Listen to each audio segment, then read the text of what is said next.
तेरे सूट करे सारे रे कलर बावली, तेरे आगे सारी छोरी से बलर बावली, तेरा बैक रे फ्रंट दोनों मारे से करंट, मैंने दिल में लगा ली तेरी फोटो।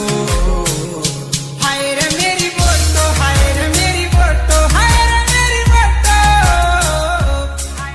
डिफेंस लवर्स, स्वागत है आपका डिफेंस ज्ञान सीरीज के फ्रेश एपिसोड में। जैसा कि आप सभी जानते होंगे कि पूर्वी लद्दाख में चीन के साथ चल रहे तनाव के बीच इंडियन एयरफोर्स ने अपने फ्रंट लाइन फाइटर्स को चीन के साथ लगी सीमा पर तैनात किया है, जिसमें इंडियन एयरफोर्स का सुखोई 30 MKI फाइटर भी शामिल है, जो कि वर्तमान समय में इंडियन एयरफोर्स की फ्लीट में मौजूद सबसे एडवांस फाइटर है। और ये बात भी आपको मालूम होगी कि जो सुखोई 30 फाइटर है ये केवल भारतीय नहीं बल्कि चाइनीज एयरफोर्स की फ्लीट में भी शामिल है। और इसलिए इस बात की पूरी संभावना बनती है कि अगर मान लीजिए भविष्य में कभी भारत और चीन की एयरफोर्स के बीच कोई युद्ध होता है तो इस युद्ध में दोनों देशों के सुखोई 30 एक दूसरे के सामने जरूर आएंगे। तो आज के एपिसोड में हम इस बारे में बात करेंगे कि भारत और चाइना के सुखोई 30 फाइटर्स में कितना डिफरेंस है और ये एक दूसरे के सामने कहां पर टिकते हैं। So without wasting any time, let's begin.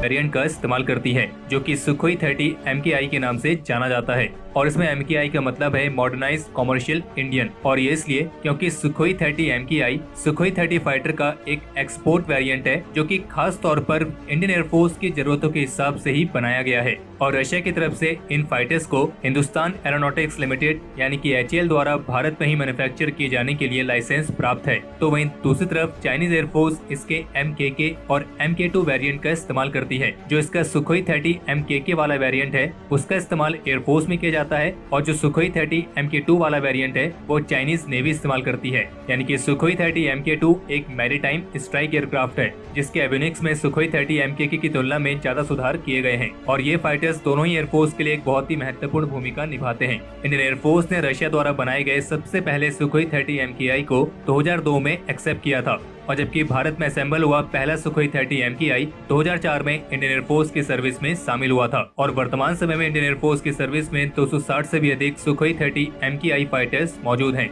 और जबकि 12 और सुखोई 30 MKI फाइटर्स के लिए अभी हाल ही में ऑर्डर्स भी दिए गए हैं। वहीं अगर बात करें चाइनीज एयरफोर्स के सुखोई 30 MKK और MK2 की, तो जो ये सुखोई 30 MKK वाला वेरिएंट है ये चाइना और रशियन फेडरेशन के बीच रिक्वेस्ट फॉर टेंडर के डायरेक्ट रिजल्ट के तौर पर 1997 में डेवलप किया गया था, और फिर इसके बाद दिसंबर 2000 में इस फाइटर के 10 यूनिट्स का पहला बैच डिलीवर किया गया, और इसके बाद 10 सुखोई 30 MKK फाइटर्स का दूसरा बैच 21 अगस्त 2001 में और तीसरा बैच उसी साल दिसंबर महीने में डिलीवर किया गया था, और इसके तीसरे बैच में 18 फाइटर्स थे। यानी कि 2001 के एंड तक चाइनीज एयरफोर्स को करीब 38 Su-30 MKK फाइटर्स मिल चुके थे, और जबकि 2001 में चाइना ने रशिया के साथ 38 और सुखोई 30 MKK फाइटर्स को खरीदने के लिए डील साइन की थी। और फिर इसके बाद 2003 की शुरुआत में चीन और रशिया के बीच इस फाइटर के इम्प्रूव वेरिएंट सुखोई 30 MK2 की 24 यूनिट्स के लिए कॉन्ट्रैक्ट साइन किया गया, जिसका इस्तेमाल वर्तमान समय में चाइनीज नेवी करती है। और ये 24 सुखोई 30 MK2 फाइटर्स 2004 तक चीन को डिलीवर कर दिए गए थे।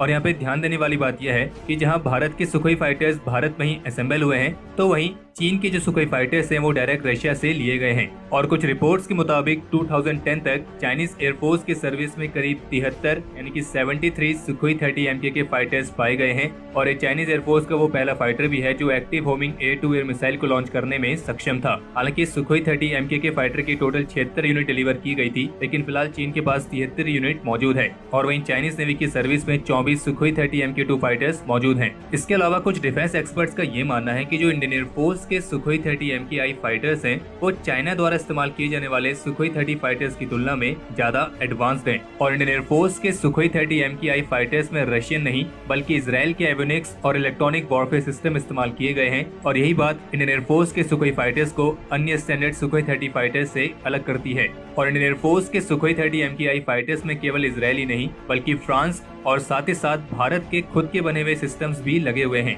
और इन्हीं सब के चलते एबिलिटीज के मामले में भारत का सुखोई 30 MKI फाइटर चाइना के सुखोई Su-35 फाइटर के लगभग बराबर ही है, क्योंकि ये दोनों ही फाइटर्स एक ही तरह के फीचर्स और कंपोनेंट्स को शेयर करते हैं। और वहीं इसके कंपेयर में जो चाइनीज एयरफोर्स के सुखोई फाइटर्स हैं वे इजरायली या फिर वेस्टर्न टेक्नोलॉजी का इस्तेमाल नहीं कर सकते हैं, क्योंकि ना तो चीन को वो टेक्नोलॉजी इस्तेमाल करने की परमिशन मिलेगी और ना चीन उन्हें इस्तेमाल करना चाहता है। तो ऐसे में फिर चीन के पास अपने सुखोई फाइटर्स को अपग्रेड करने के लिए या तो रशिया या फिर खुद की स्वदेशी एबिलिटीज पर ही निर्भर रहना पड़ता है। इसके अलावा इंडियन एयरफोर्स का Sukhoi 30 MKI thrust vectoring control technology और कैनार्ड जैसे फीचर्स के साथ आता है और इस सुखोई सीरीज का पहला फाइटर है जिसमें थ्रस्ट वेक्टरिंग कंट्रोल टेक्नोलॉजी को फीचर किया गया है और इसी के चलते जो सुखोई 30 MKI फाइटर है वो अन्य स्टैंडर्ड सुखोई 30 की तुलना में ज्यादा मैनवर कर सकता है और वहीं इसके कंपेयर में चाइनीज एयरफोर्स के सुखोई 30 फाइटर्स में ये टेक्नोलॉजी नहीं है, जिसके चलते चाइना के सुखोई 30 MKK और MK2 इंडियन एयरफोर्स के सुखोई 30 MKI से कम मैन्यूरेबल हैं। हालांकि शुरुआत में इंडियन एयरफोर्स के सुखोई 30 MKI फाइटर्स को न्यूक्लियर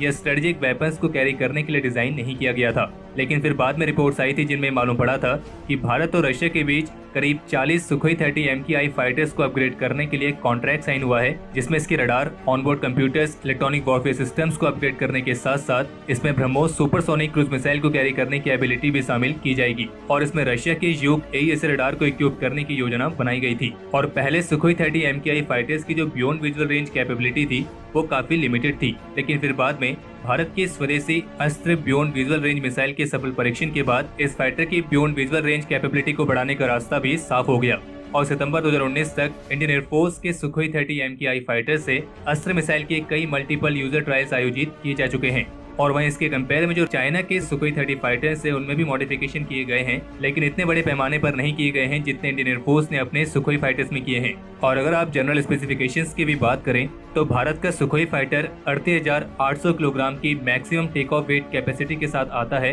तो वहीं चाइना के सुखोई 30 फाइटर में ये कैपेसिटी केवल 34,500 किलोग्राम है। हालांकि इन दोनों फाइटर्स की इंजन पावर, मैक्सिमम स्पीड और रेंज लगभग बराबर ही है, लेकिन अगर बात आएगी रेट ऑफ क्लाइम की तो यहाँ पे सुखोई 30 MKI फाइटर का rate of climb Chinese air force के सुखोई 30 फाइटर से ज्यादा है। और इन सब के अलावा अगर बात करें हथियारों की तो ये दोनों ही fighters air to air missile, air to surface missile, anti ship missile और एंटी रेडिएशन मिसाइल्स को भी कैरी करते हैं। लेकिन जो भारत का सुखोई 30 MKI फाइटर है वो निर्भय और ब्रह्मोस जैसी एडवांस न्यूक्लियर और स्ट्रेटेजिक वेपन्स को भी कैरी कर सकता है, और जबकि चाइनीज एयरफोर्स के सुखोई 30 फाइटर्स में ये कैपेबिलिटी फिलहाल नहीं है। और यहाँ तक कि भारत के सुखोई 30 MKI फाइटर को सुखोई 30 फैमिली का सबसे पावरफुल फाइटर जेट भी माना जाता है। हालांकि चाइना इस दावे से हमेशा इनकार करता है और वो ये कहता है कि उनका सुखोई 30 MKK Su-30 फैमिली का सबसे पावरफुल फाइटर जेट है। इसके अलावा जहां एक तरफ भारत ने सुखोई 30 MKI फाइटर्स को लाइसेंस के तहत भारत में ही स्वदेशी तौर पर मैन्युफैक्चर किया, तो वहीं चाइना ने रशिया द्वारा सप्लाई किए गए सुखोई फाइटर्स को कॉपी करके अपने J-11 और J-16 नाम के दो स्वदेशी वर्जन्स तैयार किए। J-11 जो कि Su-27 पर आधारित है और वहीं J-16 Su-30 पर आधारित है। हालांकि चाइना ये भी दावा करता है कि वो अपने सुखोई 30 MKK फाइटर्स के फायर कंट्रोल सिस्टम को अपग्रेड करके उसमें स्वदेशी तौर पर विकसित किए गए YJ-11 और YJ-18 जैसी एंटी शिप और लैंड अटैक क्रूज मिसाइल को भी इंक्लूड कर सकता है। और चाइना ये दावा करता है कि उसे रशियन फाइटर्स के फायर कंट्रोल सिस्टम को अपग्रेड करने का एक अच्छा खासा अनुभव प्राप्त है, लेकिन चाइना के कहने और करने में कितना फर्क है ये तो किसी कॉम्बैट सिचुएशन में ही मालूम पड़ेगा। तो हमारे आज के इस एपिसोड के लिए इतना ही। अगर आपको ये एपिसोड पसंद आया हो तो इस वीडियो को लाइक करें और अगर आपका कोई सवाल या फिर सुझाव हो तो उसे कमेंट सेक्शन में शेयर करें। बाकी अगर आपने इस चैनल को सब्सक्राइब नहीं किया है तो इस चैनल को सब्सक्राइब करना ना भूलें। हाय रे मेरी मोटो।